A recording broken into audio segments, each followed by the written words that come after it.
So quite often lately, people ask me, what's your favorite plane?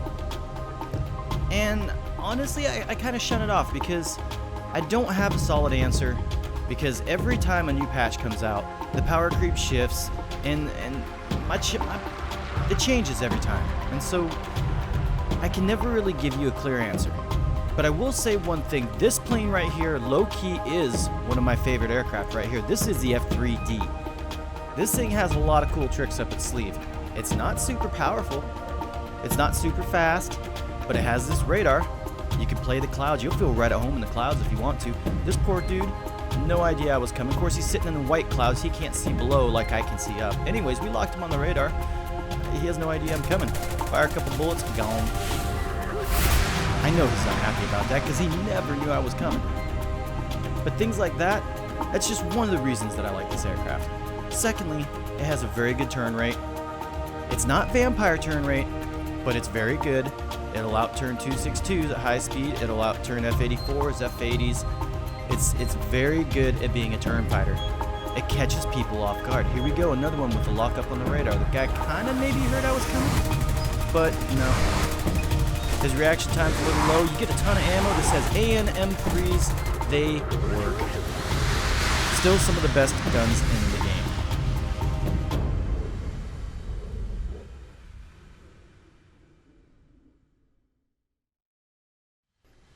Welcome back to the show, guys. So today, obviously, we're talking about the F3D. Before we get started, though, I want to make an announcement. We will be streaming on Twitch tonight around 6 o'clock p.m. Eastern U.S. time. That's -4 GMT, I believe.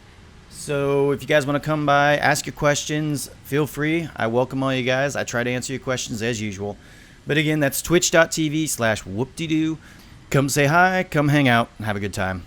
All right, guys. Back to the gameplay. So obviously we talked about this radar. This radar was even more amazing up until a little while ago. It used to have, you know, the targeting radar, so you could lock it up. It would give you a little bit of a lead indicator. It'd work up to almost a mile, and it was really awesome, but it was kind of broken at this tier because facing 262s, they already kind of have a bit of a disadvantage. So unfortunately, we lost that, but that really didn't slow this plane down much.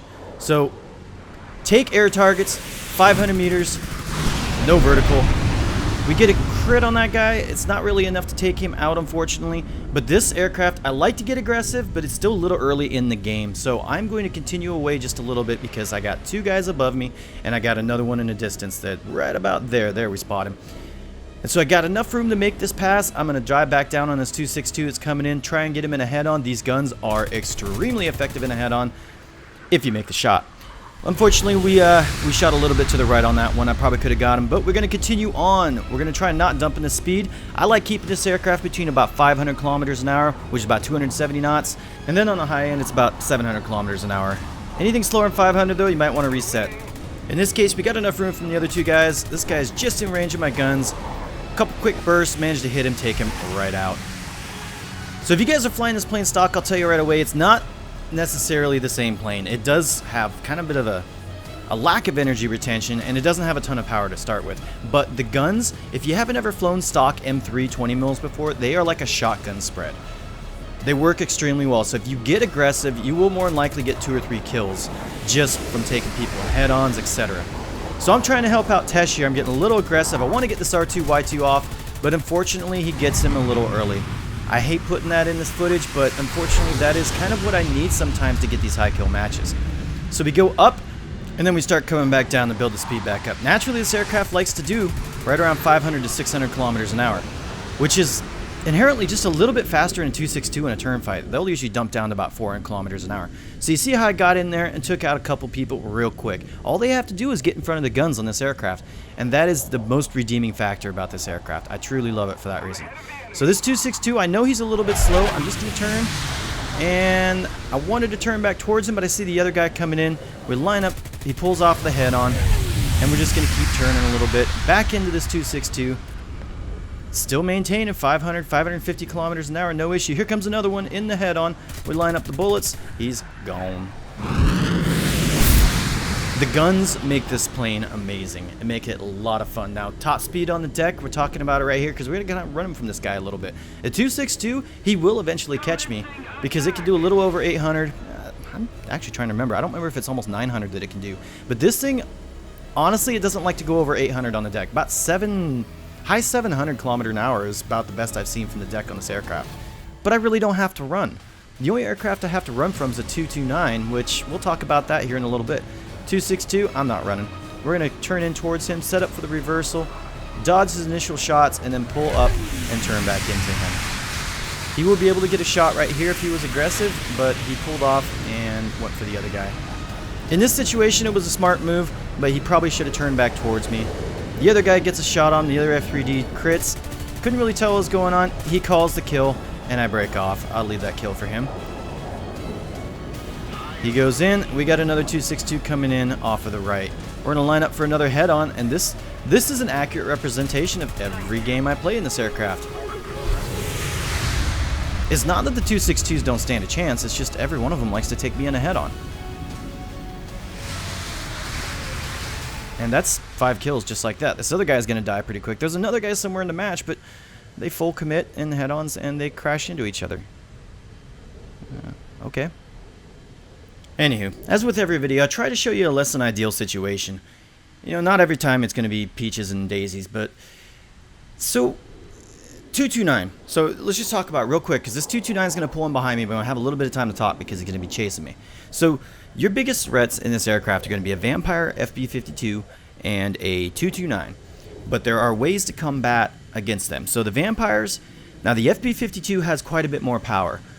But most of the time, they will always end up in a turn fight, so they will not have the speed initially that you do. Now, a 229 can go up to 900 kilometers an hour on the deck. He can catch me. He can. But the thing with the 229 is it got a pretty decent nerf about 3 months ago, where it compresses incredibly hard above 550 kilometers an hour. So as long as I'm maintaining about 550, he's never going to hit me. Ever going to hit me. But what happens when he gets slow? Well, obviously when he gets slow, he becomes a turn fighting nightmare. So he will easily outturn me. So what do I do in this scenario? Well, right now, I'm kind of dragging him out. I still have Doc Holliday over there in the distance. I'm kind of telling him, like, I'm going to need some help. But so my first effort, what I'm going to try with this guy is to do a subtle turn and see if I can get him to dump some speed. But because he compresses so hard at this speed, he's not losing any of it. So unfortunately, I dumped a little bit of speed and he dumped none. So he's going to start catching me a little quicker now. So I'm trying to bring myself over towards Doc Holliday here so he can give me a hand. And then I look behind me, and he's actually catching me even quicker.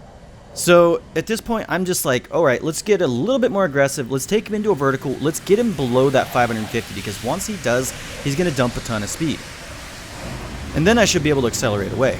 In this case, he decided he wanted to go help his buddy or something. I'm not sure.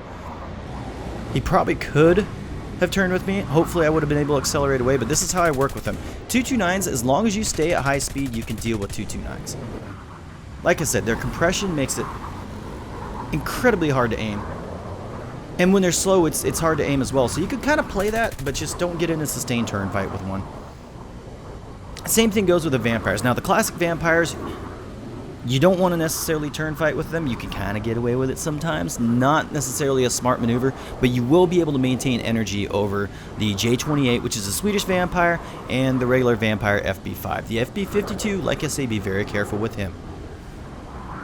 All jokes aside, though, we got this guy here. He's obviously, I'm catching him now. He's getting a little aggressive, so he's not going to gain any speed. And Doc kind of baits him out for me. Sliver of a piece of wood trying to hit him, but we finally get the kill. And now we turn back around, and the other 262 is going to go down. And that's pretty much the end of that game. I just kind of wanted to show you, like, don't freak out when a 229 or somebody else is behind you. Play it out, because a lot of these low-tier aircraft, these low-tier jets, they compress at high speeds. This thing really doesn't. So, anyways, that's about all I have to say for this aircraft, though. I enjoy the hell out of it. Like I say, it's a good turn fighter. It's got great guns. It has good energy retention, which is really weird for a naval fighter. Just downright a lot of fun. Alright, guys. Let me know if you have any questions. We'll see you later. Hopefully we'll see you at the stream tonight. Thanks again, guys. We'll see you around.